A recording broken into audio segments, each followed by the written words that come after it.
Hi, my name's Ellen, and I'm the face of thyroid disease. I have autoimmune thyroid disease. I'm a Graves' disease patient and a health activist with Legal Health and a moderator for migraine.com. I do my best to use my own experiences to help other patients learn about their diseases and support them as they undergo treatment for them. I'm also the caregiver of 2 children with thyroid disease. This is Beast. She has thyroid disease too. And this is Azura. Azura and another of our horses also had thyroid disease. Yes, we all lived together with thyroid disease at the same time. In 1982, I was diagnosed with thyroid disease, but I didn't know it because my doctor didn't tell me. Years later, he told me that my levels were high because I was thin and had a high metabolism. Yeah, he really told me that.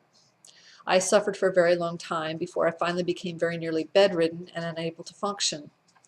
My husband took me to an endocrinologist who told me there wasn't anything wrong with me.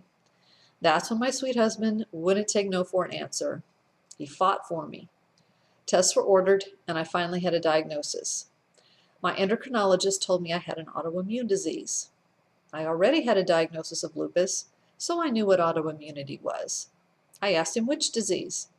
He told me it didn't matter, then handed me a prescription and walked out of the room.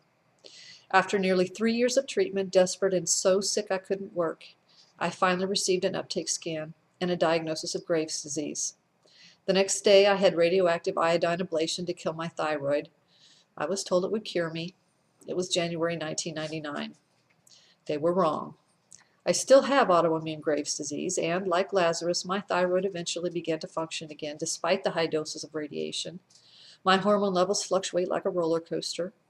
This and the radiation has caused many problems, including some permanent ones I'll live with for the rest of my life.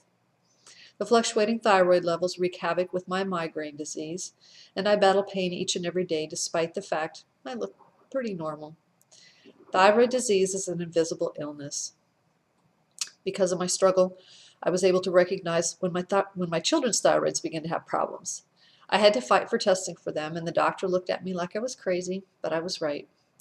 My kids have Hashimoto's thyroiditis. They too have permanent damage because of their disease. Thankfully, theirs is mild, and we have a great doctor who's treating us based on how we feel, making sure we're always at our optimal levels so we don't feel sick. My struggle with undertreated thyroid disease is what led me to begin helping other patients with their autoimmune and migraine diseases.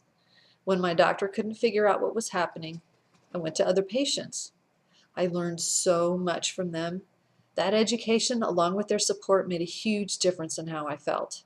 Now I try to pay it forward by supporting others in their journeys. When our animals got thyroid disease, we thought we were going to have to euthanize them. Because I was familiar with thyroid disease in people, it helped me to recognize it in my animals. We got them the testing and the treatment they need.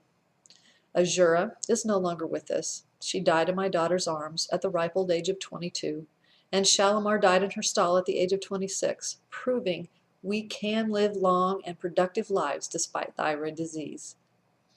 Beast is still with us. Like us, she takes her medicine every day. We get frequent testing for us all and take care never to assume that when one of us begins to feel out of sorts, that it's an emotional problem or we're just too stressed. When that happens, it's always a sign we need our medications adjusted again. Come visit me. I'm Ellen on WeGoHealth.com and at migraine.com.